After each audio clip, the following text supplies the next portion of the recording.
And a Fox News alert on new fallout from the latest famous head to roll over sexual misconduct in the workplace. Good morning to you. I'm John Scott. And I'm Julie Banderas. NBC firing longtime Today show host Matt Lauer this morning. In a statement, the news division chairman, Andy Lack, explained what led to the stunning decision. It reads, in part, on Monday night, we received a detailed complaint from a colleague about inappropriate sexual behavior in the workplace by Matt Lauer. It represented, after serious review, a clear violation of our company standards. As a result, we have decided to terminate his employment.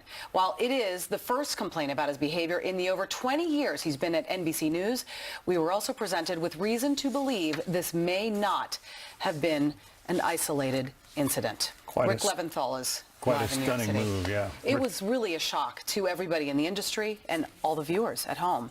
Rick Leventhal, live in New York City. Yeah, good morning, Julie and John. According to the New York Post, this swift action came after a female NBC employee complained to the Human Resources Department on Monday night that Lauer had sexually assaulted her during the Winter Olympics in Sochi in 2014. And according to the Post, quoting an NBC insider, the woman's evidence was so compelling that Lauer was fired last night. She allegedly also has evidence that this has happened to other women. Now, the New York Times is reporting this morning that the woman spoke to them on Monday but wasn't ready to go public with her story. The Times also reporting that the woman and her lawyer met with the HR department and NBC's legal department in a meeting that lasted several hours on Monday night. As you mentioned, NBC says it never received a complaint about Lauer in the more than 2 decades he worked at the network, even though several news outlets, including the New York Times and Variety, were reportedly working on stories about Lauer's alleged sexual misconduct. His co-anchors reacted to the news on the Today Show this morning. We are grappling with a dilemma that so many people have faced these past few weeks. How do you reconcile your love for someone with the revelation that they have behaved badly? And I don't know the answer to that. But I do know that this reckoning that so many organizations have been going through is important. It's long overdue, and it must result in workplaces where all women, all people feel safe and respected. Lauer, who is 59, was named news anchor of Today's Show back in 1994 and the co-anchor in 97. He reportedly made as much as $25 million a year and was a fixture at big events, including the Summer and Winter Olympics, the Thanksgiving Day Parade, and the Rockefeller Center tree lighting, which is tonight. He interviewed 3 sitting presidents, circled the globe 10 times working for NBC, but his days at the Peacock Network are now over. Rick Leventhal, thank you. For more on this, let's bring in Howard Kurtz. He is a Fox News media analyst and anchor of Media Buzz. And boy, the buzz out there this morning is really just a real shock to not only all of us in the business, but all those viewers at home that have been watching him loyally for 20 years.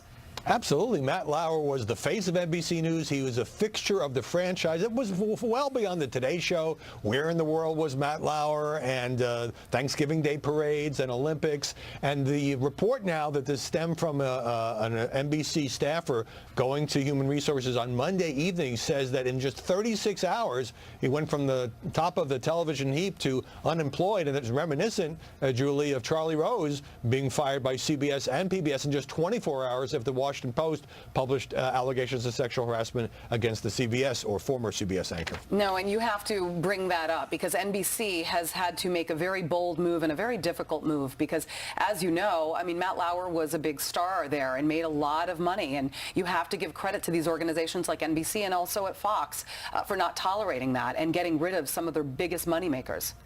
Yeah, every news organization just about has now been touched by this in some way, including ours. But what's really striking here is that NBC clearly was doing this as a preemptive move, not questioning the sincerity of the network at all. But reporters for the New York Times and other organizations were, as Rick mentioned, said to be pursuing this. And so by putting it out, NBC also sort of controls the information, which is why we don't know the details of what Matt Lauer is alleged to have done. So it's hard for me to assess. We also haven't heard from Matt. No statement or or apology at this hour. We got to also just talk about what we do know, because you know that this is just the tip of the iceberg. Apparently, the anonymous woman and her lawyer met with NBC executives, including HR, on Monday night at 6 p.m. And after that meeting, it was quickly figured out that these claims were credible, that the proof was there, and that this wasn't the only time. But it's also interesting to note that Andy Lack, the chairman of NBC, also mentioned that this is the first time that they've had any complaint whatsoever against Matt Lauer. It's also interesting to note that page 6 from the New York Post highlights that there's a source that's telling them that there have been rumors for years that Matt Lauer has had sexual relations with subordinates, but that it was all consensual, and that this latest one in Rio at the Olympics was not consensual, meaning that's disturbing, because sex with a subordinate, that's not okay either. Those rumors had been circulating, but yet he's been working at NBC for 20 years, since 1997. Well, I want to be really careful about not commenting on rumors, since we don't have any substantiation on that. Now, you know, more than a decade ago, he briefly separated from his wife, and so there was a lot of chatter about that. At the same time, interesting is that President Trump piling on the situation. Of course, he has no lost love for NBC, stemming from his years at The Apprentice, and saying, why aren't some of the executives like Andy Lack, the NBC News chairman, Phil Griffin, the MSNBC president, why aren't they being fired? He goes after Joe Scarborough. There's no indication here that whatever Matt Lauer is alleged to have done, and I'm sure we will find out more details, Julie, has anything to do with reporting or journalism. It's personal conduct, but it's the kind of personal conduct that in this environment, at any news organization now, increasingly is seen as unacceptable, and that's why the network moves so swiftly. All right, Howard Kurtz, we'll have more on this later in the show, but thank you very much. Thank you. John. In Washington, President Trump is turning the tables on Chuck Schumer and Nancy Pelosi, leaving their designated seats empty after they decided to skip a White House budget meeting yesterday over a tweet. Trump fired back, saying the only thing Democrats want to do is raise taxes. Chuck Schumer and Nancy Pelosi did not show up for our meeting today. I'm not really that surprised. We have a lot of differences. They're weak on crime.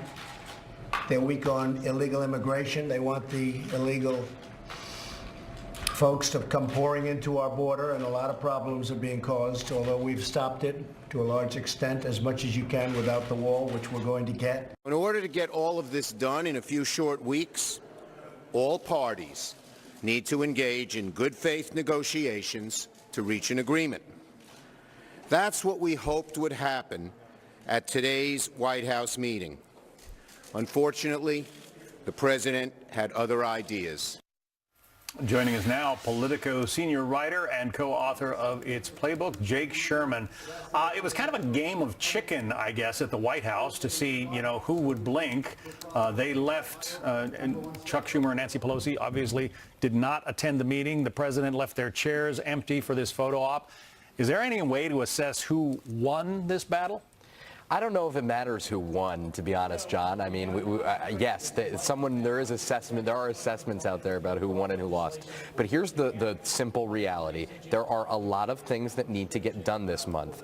The Republicans, who control all three branches of government, need Democrats to do those things. So to the extent that Pelosi and Schumer, regardless of what you think of them, to the extent that they are offended when Trump says they're weak on crime, they're weak on immigration, they're this, that, and the other thing, the president would be wise, according to Republicans up here, to not do that, because they need Democratic votes for almost everything.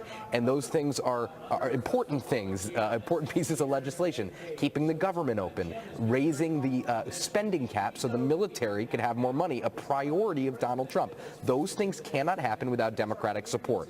So Pelosi and Schumer have shown that they don't appreciate what they consider taunting. So how the president now reacts from knowing that piece of information will dictate much of the next couple weeks. But President Trump has feuded with members of his own party. See, you know, Corker, McCain, Flake, right. But they all say they are able to separate the personal from the political. Are Democrats not able to do that, or do they feel it's advantageous to them, you know, to sit out meetings like this with the president? Well, the thing that really got to Pelosi and Schumer is that the president said he doesn't think a deal could happen. So Pelosi and Schumer said, why would I go to the White House if the president says there's no deal to be had? Why are we wasting our time? They control all three branches of government. Now, listen, the Democrats have priorities as well that they want to get through. Of course, they want to raise domestic spending commensurate with the military spending. That's one priority of theirs. They want a deal on the so-called dreamers, kids who came to the U.S. illegally through no fault of their own as children. So there are priorities the Democrats want that might force them to the table, but it's only November 29th. We have a very, very long December ahead. Yeah. So I just want everybody to buckle up. We'll probably be here close to Christmas. One of the things that has to get done in December is you got to get a new budget resolution, or else the government shuts down. Yep. Are they talking about that as a possibility on Capitol Hill? The last time it happened, Republicans got the blame. The president says that if it happens this time, it's the Democrats who should be blamed. Yeah, I don't think it's going to be the Democrats. Just according to Republicans I talked to up here, my reporting from them is that they believe they'll be blamed because there's no ambiguity. They control the White House. They won the presidency. They won a large majority in the House, and they have a majority in the Senate. So they control all three levers to get the government funding deal through. Now, what we hear is they might just punt this entire debate until the new year, to January. They need to do that in the next couple of days because government funding runs out December 8th, which is the end of next week. It remains to be seen whether they could pass that on their own or they need Democratic support.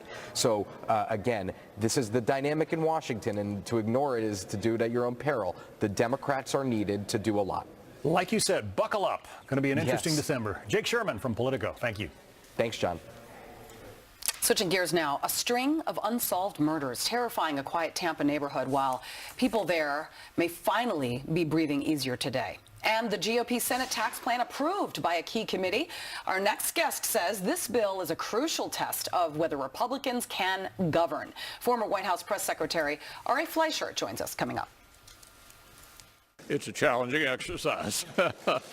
Think of sitting there with a Rubik's Cube trying to get to 50.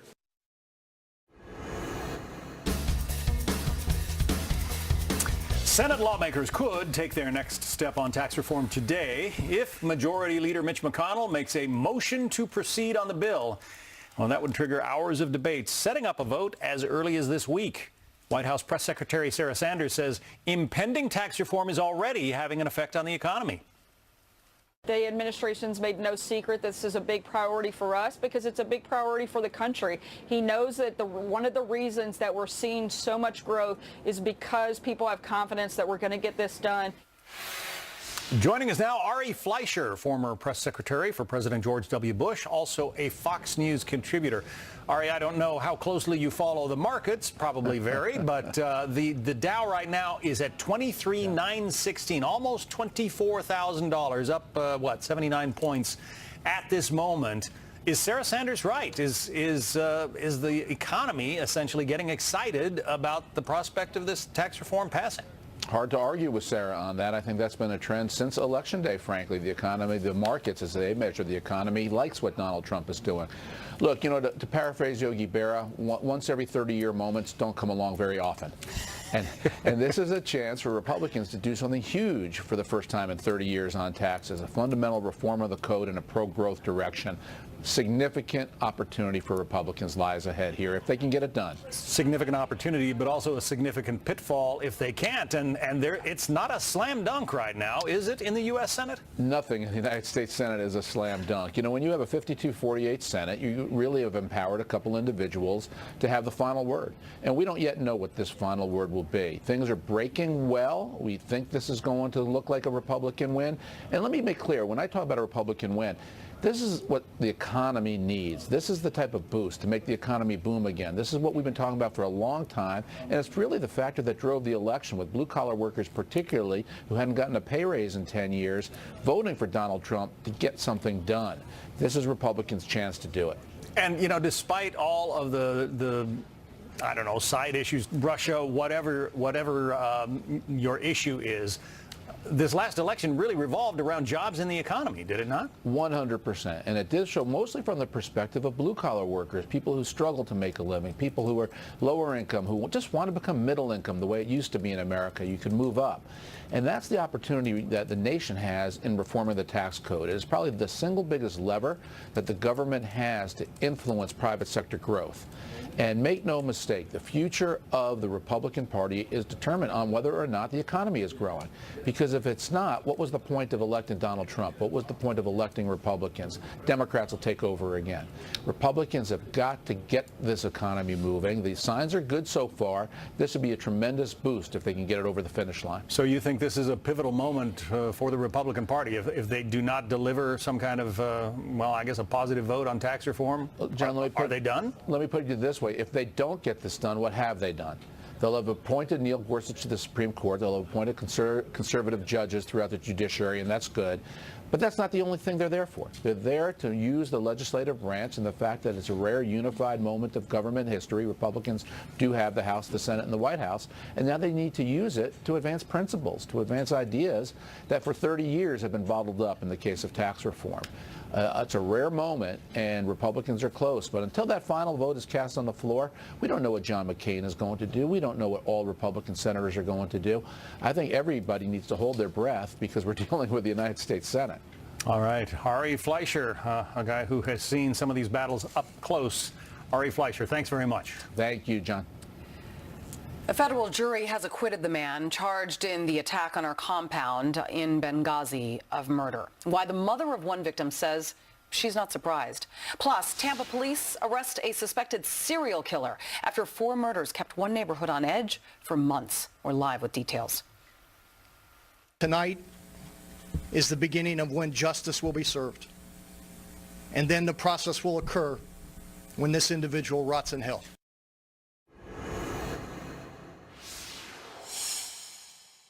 The verdict for the only suspect charged in the deadly Benghazi terror attack after a federal jury acquitted Ahmed Khattala of murder but convicted him on terror charges. Well, Khattala had been accused of leading the 2012 rampage which killed U.S. Ambassador Christopher Stevens and 3 other Americans. Now, the mother of one of the victims says she is not surprised by the verdict, while adding she blames the Secretary of State at the time, Hillary Clinton, for not doing enough to save her son. They haven't proven to me that he was somebody significant. He was not somebody big. My big thing, and it always has been, was Hillary personally. I can't prove any of this. All I know is it was her department. Jurors handing down the verdict after 8 weeks of testimony. And because they cleared Khattala of murder, it means he will be spared the death penalty. He does, however, face up to 60 years in prison. Just in from Florida, where a suspected serial killer is now in custody. This after the murders that have terrorized one Tampa neighborhood. Howell Emmanuel Donaldson III now faces 4 counts of first-degree murder. Steve Harrigan is live in Miami with details on how this suspect was taken in. Steve. John, an unusual capture. It went down yesterday afternoon, 2:30 p.m. at a McDonald's in Tampa. The suspected serial killer arrived at that McDonald's where he worked in uniform, carrying a McDonald's bag. Inside that bag was a Glock handgun. He gave that handgun mysteriously to a coworker, asking her not to look inside the bag, said he was going to a payday loan center nearby. The woman did look in the bag, alerted her manager, and the two then alerted a police officer who was inside McDonald's at the time. The officer called for backup, and when the suspected serial killer returned for the gun, he was surrounded by police and arrested. Right now, police are giving preliminary information that say the cell phone, the clothing found in his car, all coincide with the dates and the times of those murders. There is some real correspondence there, and this could mark the end of a terrible 2 months for Tampa, especially for the half-mile area around Seminole Heights. All 4 of those murders, which started in October, occurred in that area, and right now police and city officials are expressing a great deal of satisfaction that they think they have their man. I want the process to take its place, Jeff. I think it's appropriate that the process take its place. I think at the end of this, if he is found to be guilty, he should die. It's that simple. Some questions surrounding this case. Police officials who interviewed the suspect say he seemed cognizant. He admitted owning the gun, but gave no motive for the murders. John, back to you. So did they have any lead on this guy at all before he walked into his McDonald's job and handed over a gun to his coworker? John, police have been swarming that area day and night with helicopters on horseback going door to door. They've received 5,000 tips, but really it was one McDonald's employee coming forward, alerting police, who really saved the day here. Wow. What a story. Steve Harrigan. Steve, thanks very much. More provocative action from North Korea as the regime fires off another long-range missile.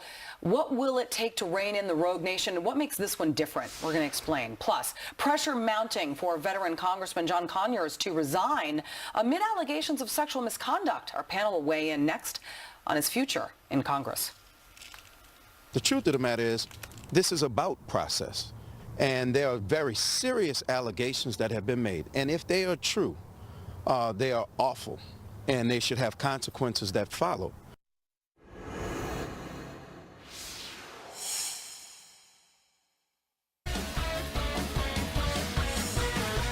President Trump says new sanctions will be imposed on North Korea after its latest missile launch. That intercontinental ballistic missile flying higher than past launches. Experts say that could put the U.S. mainland in North Korea's range. Chief White House correspondent John Roberts live from the North Lawn now. John.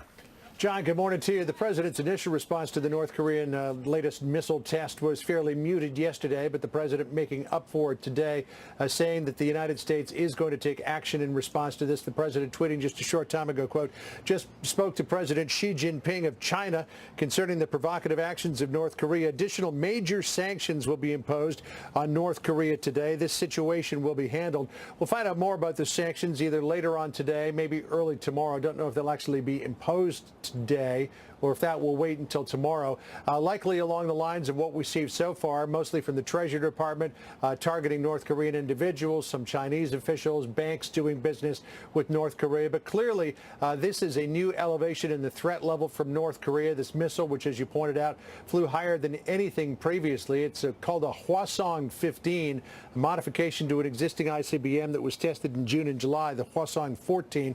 This one flew to a height of 2,800 miles in a parabolic trajectory. It basically goes up, maybe goes a few hundred miles downrange, and then comes back down. But if you were to convert that into a typical attack trajectory, that could virtually hit any city in the United States, save perhaps Miami there in the southern tip of Florida. At a White House meeting yesterday with the Republican congressional leadership, the Secretary of Defense, James Mattis, did indicate this seems to represent a new level of threat from North Korea. Listen here.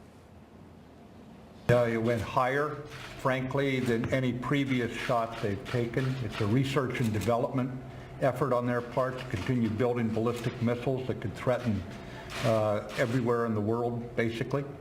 And the president will be headed soon to St. Charles, Missouri for a tax reform event. The president focused on tax reform this morning, tweeting up its effects on the economy, taking to Twitter to say, quote, it looks like another great day for the stock market. Consumer confidence is at record high. I guess somebody likes me. My policies, exclamation point. The president applauded the passage of tax reform in the Senate Budget Committee yesterday, meeting with what was supposed to be the bipartisan congressional leadership, but two conspicuously empty chairs there on either side of him after Democrats Chuck Schumer and Nancy Pelosi bailed out of the meeting. They did not like the fact that the president tweeted a couple of hours before that meeting that he didn't see the possibility of getting a budget deal with the Democrats. The president saying they have unrealistic demands. Listen here. We have a lot of differences. They're weak on crime. They're weak on illegal immigration. They want the illegal folks to come pouring into our border, and a lot of problems are being caused. And the other thing, they want tax increases, and we want major tax decreases. So they decided not to show up. They've been all talk, and they've been no action. And now it's even worse. Now it's not even talk. So they're not showing up for the meeting. The Democrats not taking too kindly to what they thought there was some political grandstanding, certainly political theater. Nancy Pelosi taking to Twitter to say, real Donald Trump now knows that his verbal abuse will no longer be tolerated. His empty chair photo op showed he's more interested in stunts than in addressing the needs of the American people. Poor Ryan and McConnell relegated to props. Sad! Exclamation mark, with the minority leader co-opting a little bit of the president's Twitter tactics. So where does this go from here? It goes to the full Senate. They could start meeting on it as early as this afternoon. There could be a vote in the Senate, maybe by the end of the week, maybe by Saturday. But if it does pass the Senate, then it's got to go to the conference committee to be reconciled with the House version. Then it's got to go back to the House and Senate to be voted on. Then it comes to the president's desk. And frankly, John, there's not a lot of time to get that done before the scheduled winter break, which is on the 15th of December. Though that could always slide if it looks like they're close to getting this passed. The president certainly wants it before Christmas. Sarah Huckabee Sanders said a little while ago she thinks they can do it. We'll see, John. And as we pointed out earlier, the stock market is up yet again today. It is. All right. And the president pointed that out, too. And that is not sad with an exclamation point. Not if you're an investor. John Roberts, thank you. Thanks. A Fox News alert and NBC News firing Today Show host Matt Lauer after allegations of sexual misconduct. We have just learned the anonymous accuser and her lawyer met with NBC executives for hours on Monday night, and then early this morning, the network tweeted this: Matt Lauer has been terminated from NBC News. On Monday night, we received a detailed complaint from a colleague about inappropriate sexual behavior in the workplace by Matt Lauer. As a result, we've decided to terminate his employment. Meantime, on Capitol Hill, more Democrats are now pressuring Michigan Congressman John Conyers to step down. Let's bring in our panel, syndicated radio talk show host Leslie Marshall. She's also a Fox News contributor, and conservative radio host Kevin McLeod. Thank you very much to the both of you to talk about this. What a big day on so many fronts. I mean, this is just, it caught me by surprise. I'm not going to lie. Sadly, not very surprised, but nonetheless very disappointed. A source tells Page 6, and I want to read, an NBC staffer came forward with a claim that Matt sexually assaulted her at the Olympics. There have been rumors about Matt having affairs with subordinates at NBC for years, but those were believed to be consensual. This incident in Rio was not. Leslie, affairs with subordinates. Lauer's been working at NBC since 1997. Rumors are rumors, and we don't know the facts. And Matt Lauer has not given his own statement in his side, and there are two sides. But you have to wonder, was there ever an investigation before now, Leslie? You know, it's funny, Julie. I was just in a meeting, and off the air, we were just talking about due process. You know, everyone is innocent until proven guilty. Yes. And I think for somebody to just come out like NBC did and say that somebody who's been with them for so long is terminated, that without being suspended and having an investigation, the evidence that was put forth must have been, I would imagine, just not so specific and so revealing as not to be questioned to the accuracy of the allegation, but it must have been quite revolting as well. I, like you, was very surprised because, and this could have been also, Julie, part of what this individual wanted when they met with their attorney. It could have been, you know, I want some money and I want him gone, and then they may have acquiesced to such. I'm thinking there's got to be evidence, physical evidence, tapes, pictures. Exactly. I mean, something very damning. You know, NBC News chairman Andy Lack revealed that it appears that this was not an isolated incident. In fact, in a statement, Lack says that this was the first complaint, however, about Lauer in his 20 years at NBC. Kevin, I get the feeling this is just the tip of the iceberg. You know, it's kind of interesting. There's a lot of talking points going around with people saying, you know, not all men are like this, and yet this headline, in some sort, has maintained the top space in the editorial of our news reporting for the last 7 weeks. And it is cut across every industry. It is cut across every corner of society. And I think that the problem here is that you see someone like Matt Lauer. The first thing my wife said to me this morning was, well, if a man will cheat on his wife, if he will step out on her, you already are dealing with kind of a compromised conscience to some degree. That's a good point. Where you draw the line in terms of the moral code is then just an issue of perspective as opposed to whether or not you're willing to.